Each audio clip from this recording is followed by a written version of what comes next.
Hey everybody, welcome back to the Greatest Mixtape Podcast. My name is Eric. And my name is Mac. And keeping in the theme of late, we have another guest on this show. We've had a lot recently. We have. It's been great. It's been a lot of fun. Tonight should be no different. Our guest tonight, he's a true original. Along with his outlaw country roots, his rock influences include artists like Tom Petty, the Black Crowes, Leonard Skinner, Motorhead, Ozzy, the Foo Fighters, White Stripes, Stone Temple Pilots. He's got a well-rounded palette when it comes to music, and I think that shows in his music as well. Absolutely, and we've been wanting to have an episode that had a little bit of a country flavor to it for a while. So this is a great chance to do that and incorporate some of those rock and alternative elements as well. But his music is just that. It's that unique blend of country, rock, and alternative. You could call it y'alternative. He's the son of country music legend Travis Tritt, but he's forging his own path and doing it his way. His new single, Wannabe, is out now. Please welcome to the podcast, Tristan Tritt. How's it going, guys? Thank you so much for having me. Dude, it's going great. Thanks so much for being here. Yeah, man, our pleasure. Oh, dude, pleasure's all mine. I should have included in the intro, I saw on your Instagram, you do one hell of an Ozzy Osbourne impersonation. Oh, man. Thank you. That was fantastic. Years and years of practice. And we've been fans of Ozzy a lot longer than you, and we can't do it that well. So great job. Yeah, man. for sure. He's just one of my biggest heroes. So obviously you're going to emulate, the people you look up to growing up. So it was pretty easy to kind of impersonate that. So let's jump into this and let's talk about the alternative movement, because if you came up with that term, I hope you trademarked that because it's brilliant. It's awesome. I wish I did. But explain that a little bit to us, because obviously we're familiar, and a lot of people I'm sure are familiar with like the alt country movement, old 97s, Wilco, drive-by truckers, that kind of vibe. But the alternative seems to have much more of a rock edge to it. I forget who I was talking to, but it kind of came up like in a joking way. But I was like, that's a good way to describe, because everyone tries to ask me, what your sound is and what genre. And I've always hated that question, just because I've always, 1 minute you could be more in in a rock mood, and next you want a little bit more of Western swing. Next you want a little bit more funk, reggae inspired, whatever you want to do. And I get people, especially if they're not familiar with you, they want to lop you into a category just because it's helpful to familiarize you with someone else that they've listened to. But the whole essence, at least to me, has been a lot of analog sound, drums, guitar, bass, all the good stuff, and then adding just the southern flair to it. And, in the beginning when I first got started, I was kind of disregarding my accent and really almost overcompensating for it by over enunciating and trying to sound like my heroes from more Northeast states or Pacific Northwest. But the alternative sound to me, I think, is a perfect blend of those, the rock and the southern worlds. And Black Crowes, I think, are a perfect example of that. We talk about the Black Crowes a lot, and, that's just great that you bring them up. I remember seeing them way back in the day when they were, on that first album tour, opening up for ZZ Top. Oh, yeah. Oh, yeah. I remember that tour, hearing the stories. Yeah. So much fun, and just a great band to see live. Always have been. Yeah. I was fortunate enough to see them somewhat recently, but, you're a Georgia boy, right? All right. Born and raised. Chastain Park. Have you ever seen a show at Chastain Park? I absolutely have. Yeah, I saw them 2 years ago at I think it was Lakewood Amphitheater or Ameris Bank, but it was okay. Driving and Crying opened, and it was so incredible because they did the whole Shake Your Moneymaker tour, or the whole album, and Chris Robinson did not change the key one time on any of the songs.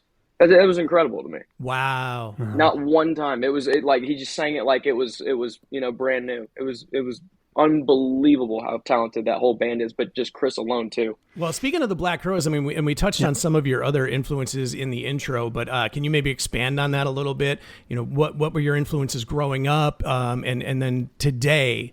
Is there a lot of stuff? Is there new stuff out there that kind of gets your creative juices flowing too? Sure thing.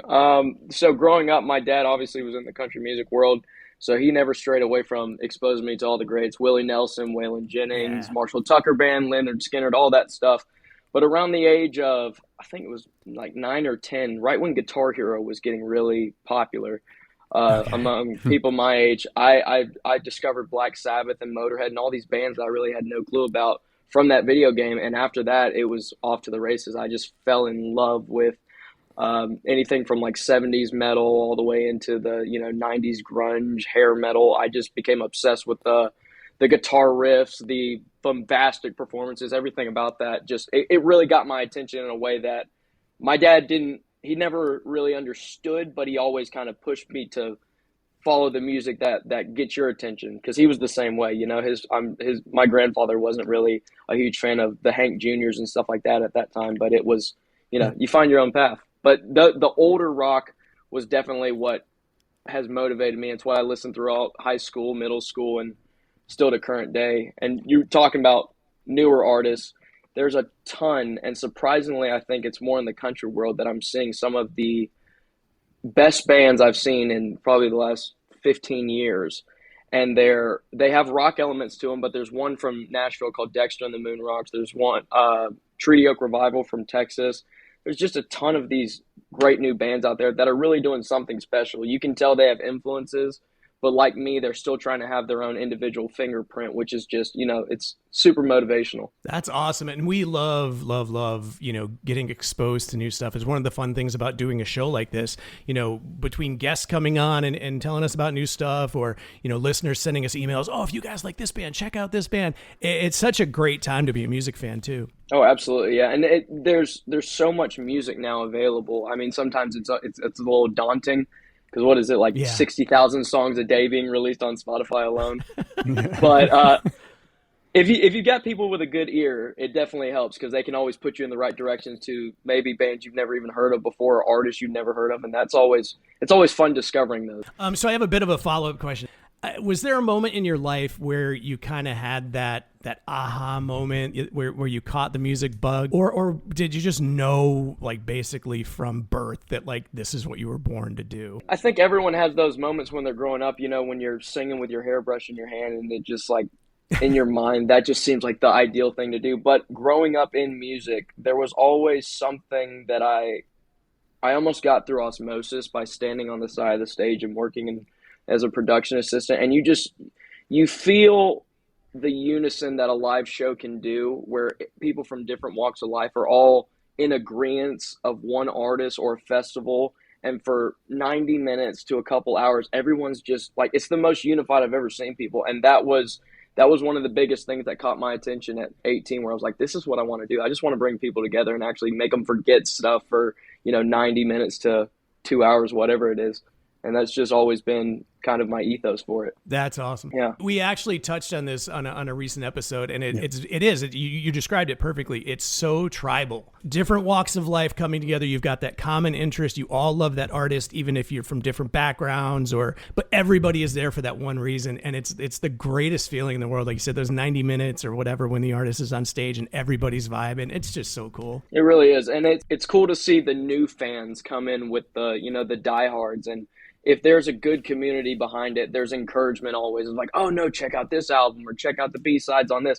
I love that camaraderie and community that comes with, concerts and bands and just music in general. Yeah, absolutely. Yeah. And I mentioned on our last episode too, I had just seen AC/DC. They just did a North American tour. And, there's people there are kids that are 5 years old all the way up to people that are, 65 years old. And it was like this multi-generational family experience. And I was there with my 10-year-old daughter, like it was so cool. Like a band can bring all these people together from all these different ages. Everyone has different backgrounds. And it was the coolest thing. Oh, I experienced the same with Metallica a couple of years back. My brother, he's 4 years younger than I am, and he had just turned 18 at the time. So I took him out, and it was just, like you just said, it was anything from little kids to people in their 60s and 70s enjoying it. Like, it was such a universal experience for everyone, and getting to expose my brother to that, and he was a newer Metallica fan, and be like, yo, like, this song's from this album. So, like, now he's hooked for life, and that was one of the coolest experiences. That's awesome. A good big brother right there, man. Yeah. I try. Well, let's get into your music a little bit. Let's talk about in 2022, your first singles, Oblivion, Right on Time, dropped.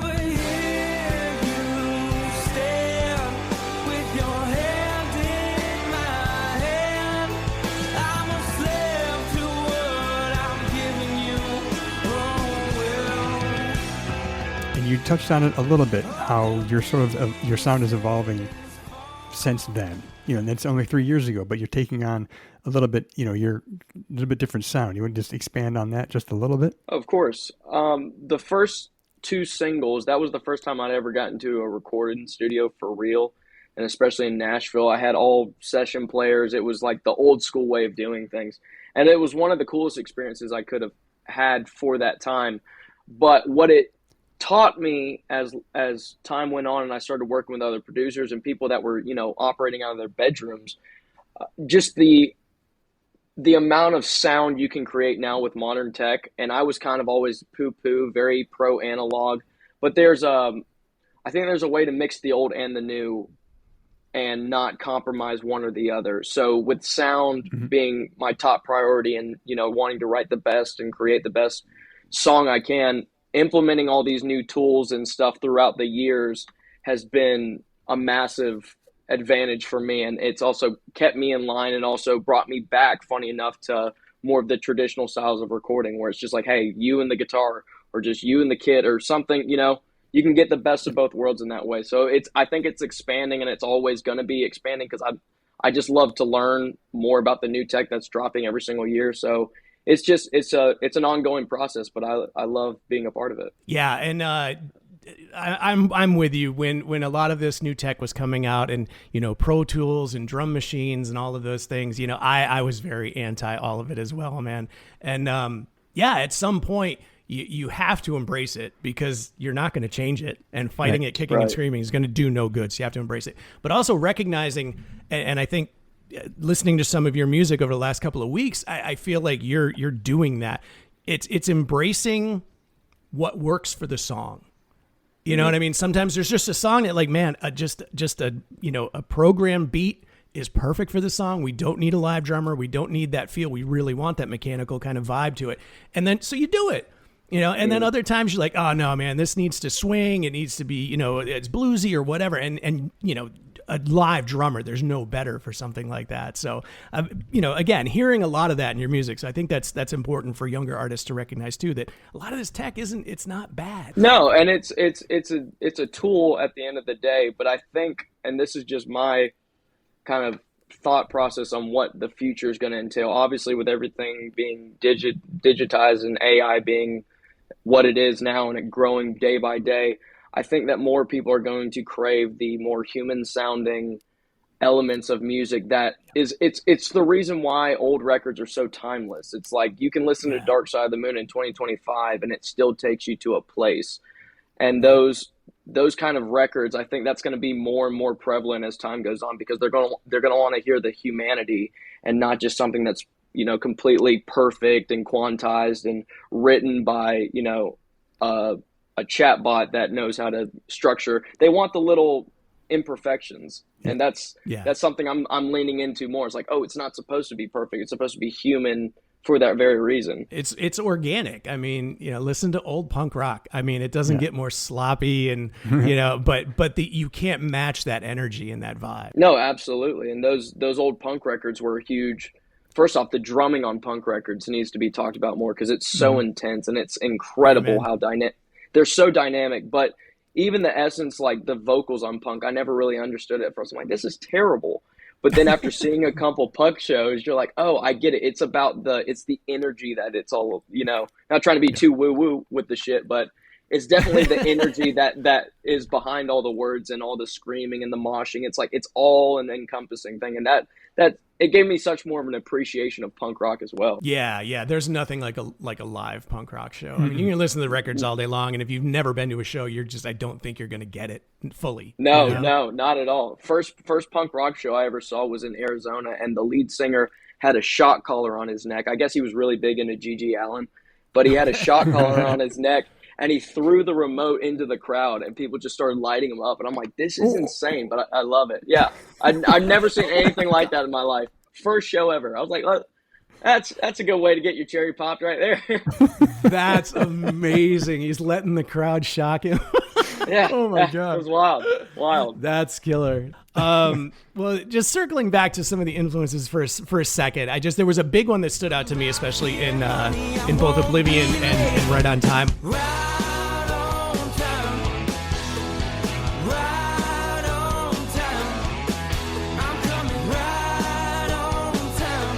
I feel like I was hearing some Beatles in there. Am I accurate with that? And are you a big Beatles fan?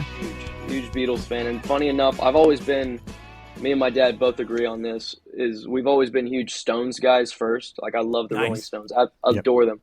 But obviously, Black Sabbath was hugely inspired by the Beatles. Ozzy's favorite band was the Beatles. So I was like, okay, if it's good enough for Ozzy, this is talking about back when I was like in, ninth grade.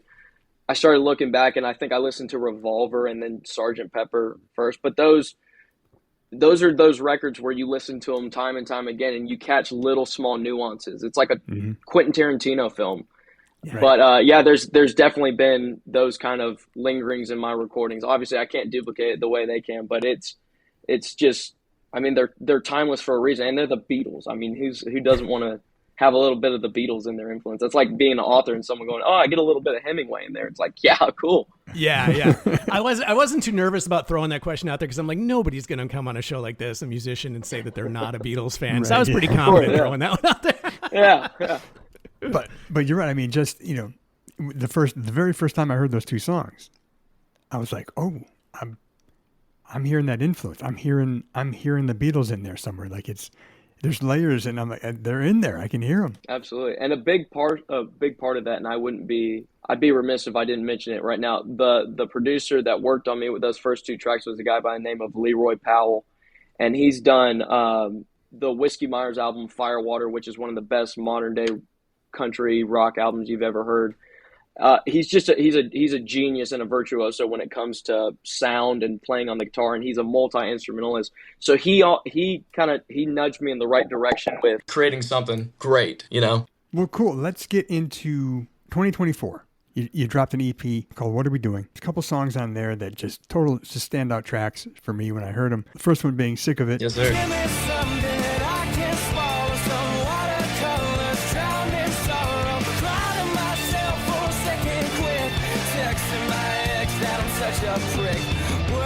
Just a banger. I mean, there's an anger there. There's some punk energy there. That just jumped out at me right away. Like, wow. Like, again, I've been listening to it for like 2 weeks now. I just love it. Oh, thank you so much. But then Rose-Colored Lenses.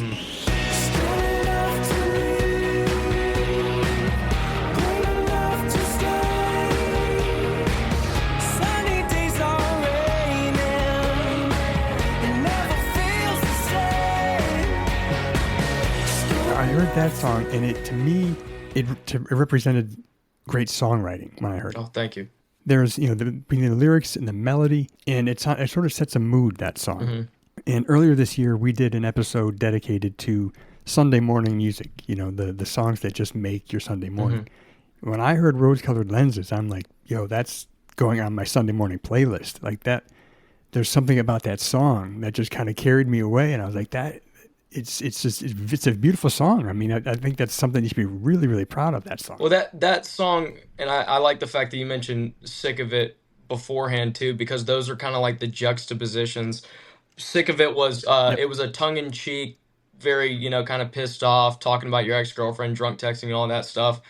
And Rose-Colored Lenses came from a lot more of a sympathetic place because it was about someone that I knew that was kind of struggling with addictions and just things that were kind of encompassing their life. So I wanted not only the lyrics, but I wanted the sound to be not only compassionate, but I wanted it to sound hopeful. I wanted it to sound like the sun rising. I wanted it to sound like, something that was something positive. So that song really does stick out to me, and I appreciate you mentioning that, because that song means the world to me, just because of knowing the backstory and what went into it, and also seeing.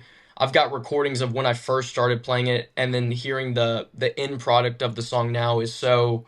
It just makes me really appreciative of how powerful music is, because seeing that song go from where it started to all the cool little nuances and elements inside of it, it just made it that much more special to me, which I'm sure every single songwriter says, but like that, it really did stick out. And I was like, I hope I can write something like that again, Yeah, dude, I'm telling you, like, when you hear a song the first time and it hits you, right? You sit back in your chair and you're like, oh shit. Thank you. Yeah. And to Mac's point, lyrically, it comes across very honest, very real. When you write lyrics, I mean, are they all from personal experience, or is there some fiction in there as well? Are you inspired by other things other than, your own personal life, movies, books, things like that? It's a majority of kind of autobiographical, but there are a lot of things I've wrote about like vicariously from either people who I've seen go through experiences or things I've read about or watched. It all just depends, but I try to, if I'm writing about stuff that's going on in my life especially, I try to have this tongue-in-cheek kind of tone to it, because I can't stand, especially being back and forth in Nashville, how serious some of these people can take themselves. And I'm like, okay, if you can't lean into the fact like we're all dumbasses at some point, we all make mistakes. Like if you're talking like your shit don't stink 24/7, it's like I know you got some skeletons in your closet. Oh, God, Yeah, so I figured it's best for me to air them out before, someone's like, oh, got your asses. Yeah. Right. Get out ahead of that Exactly. shit. You gotta be self-deprecating.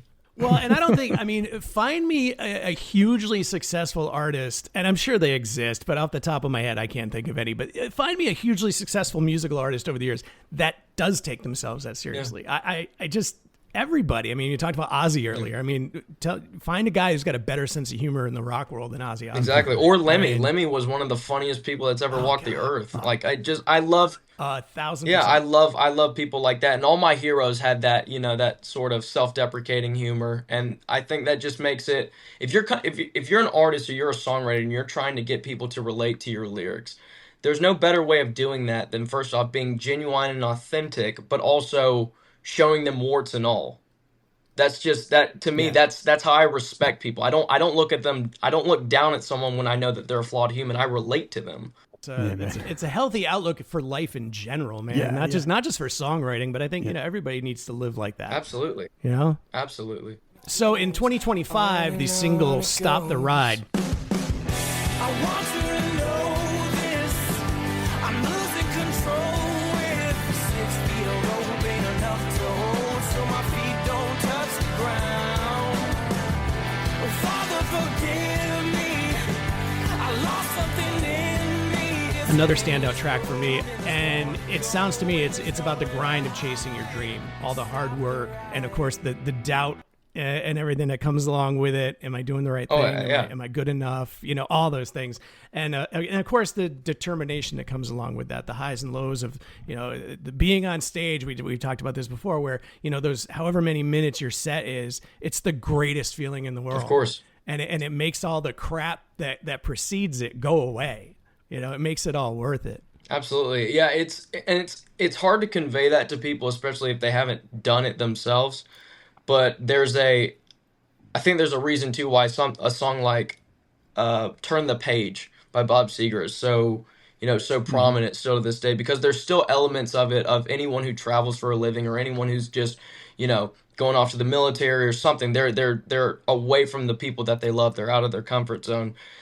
There's always going to be those moments of self-reflection and self-doubt that are going to, rear their ugly head. And this is just kind of exposing all of that, while at the same time talking about, it's an endless road and there's more to go, but there's nowhere to hide. Like it's an acceptance at the end of the day. You just kind of, I've heard the phrase before. I can't remember who said it, but it's embrace the suck. And I think that's a great mantra to have, because there's a lot of suck. Yeah. I believe that was our Atlanta Falcons. There you go. After the 28-3 debacle, they embraced the suck. That was their motto the following season. Oh man, let's jump into the new single, "Wannabe." Sure.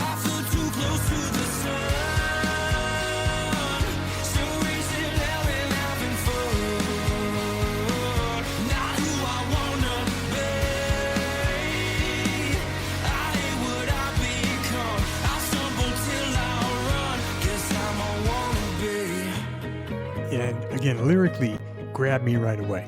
And listening to, right off, neck deep, head above the water, I'm too short on the shoulders of my father.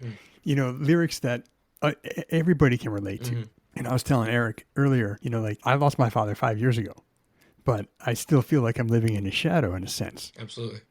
He is such a, the big, larger than life kind of personality, and I don't mean that in a bad way. Of course, loved him, miss him, all that, but you still feel every now and again, you're still in the shadow.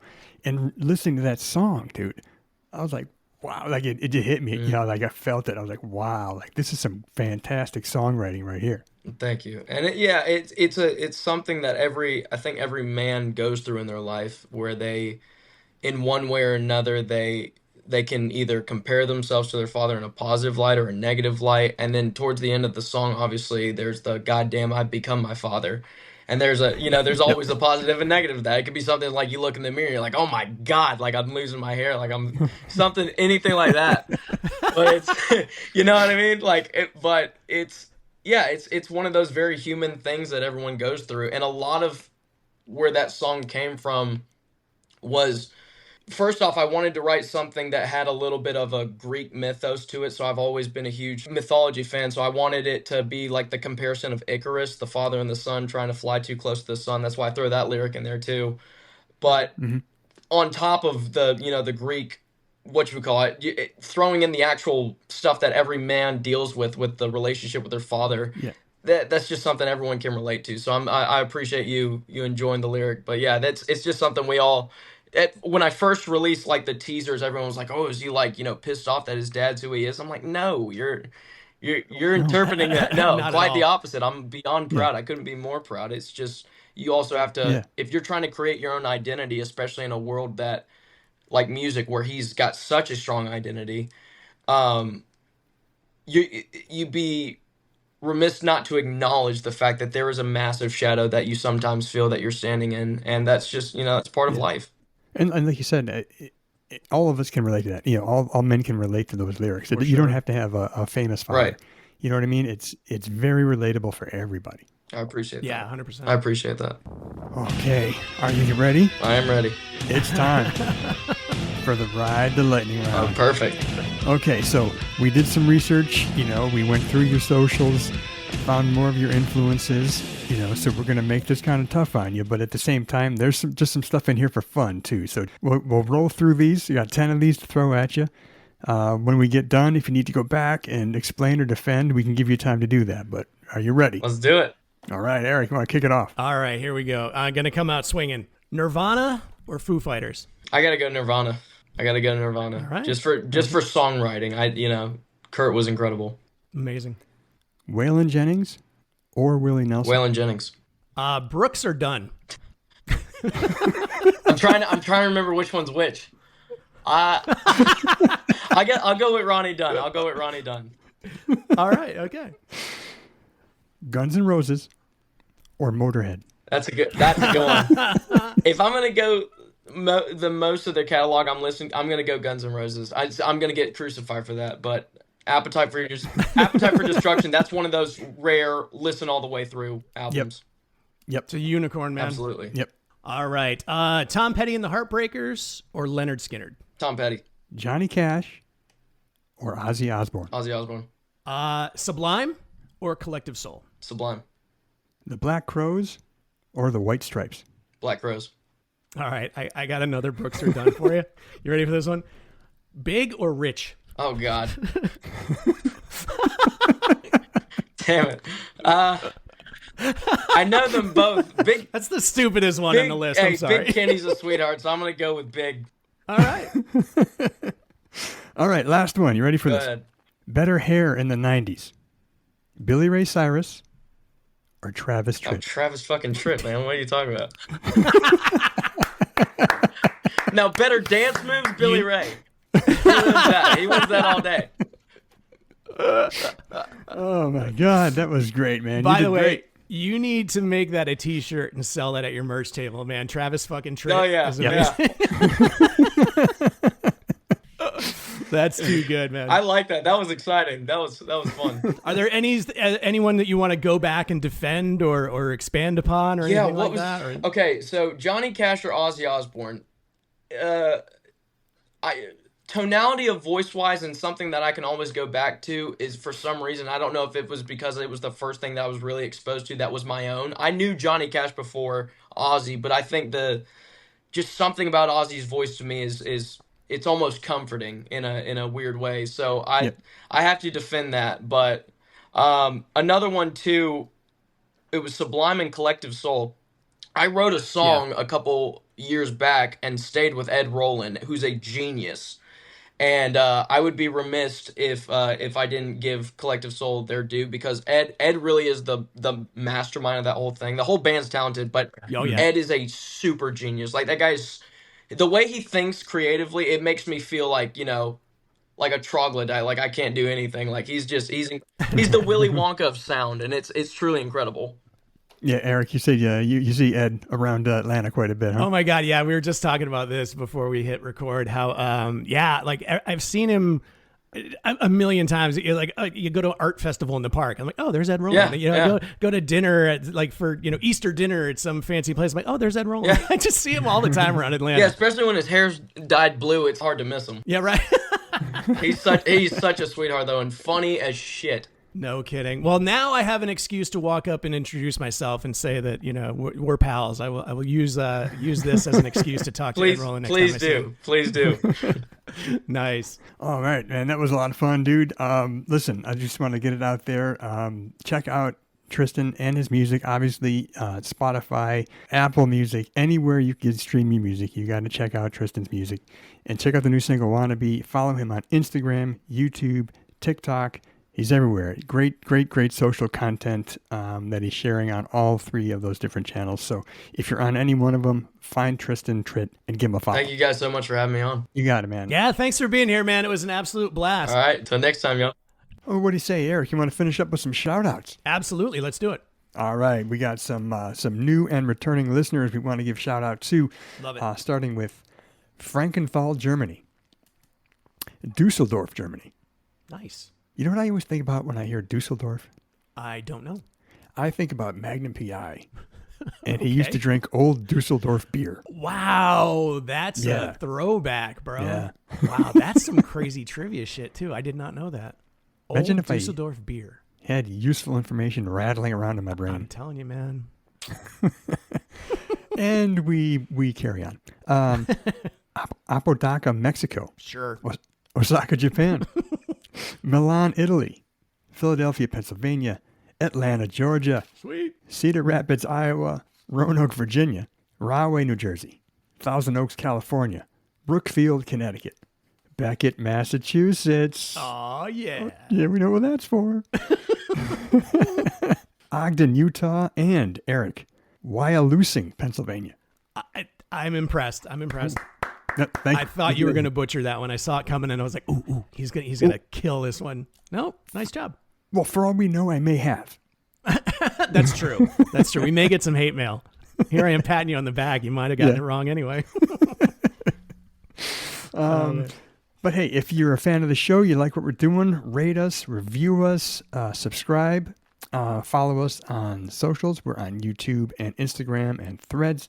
If you have any show ideas or just any feedback, you want to tell us how much we suck, send us an email at thegreatestmixtapepodcast@gmail.com. Yeah, we're thick skinned, man. We can take it. If we screwed up the name of your hometown. No, we're very sensitive. We're very sensitive. Please be kind. Please be kind. Nothing but praise, please. We're very fragile. Once again, thank you to Tristan Tritt. Yeah, that was amazing, man. That was a lot of fun. That was so much fun. He was so cool. He knew so much about music. Oh my God, he was just a great guest and just a great guy to talk to. And again, man, we've talked about this briefly before we went into the shout outs, but the amount of musical knowledge for a dude who's like half our age. Yeah.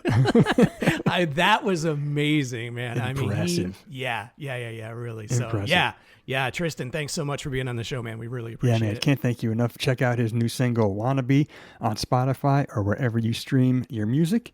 But Eric, I think that's it. All right. Well, once again, thanks so much for hanging out with us. This is the Greatest Mixtape Podcast. My name is Eric. And my name is Matt. And we will talk to you real soon.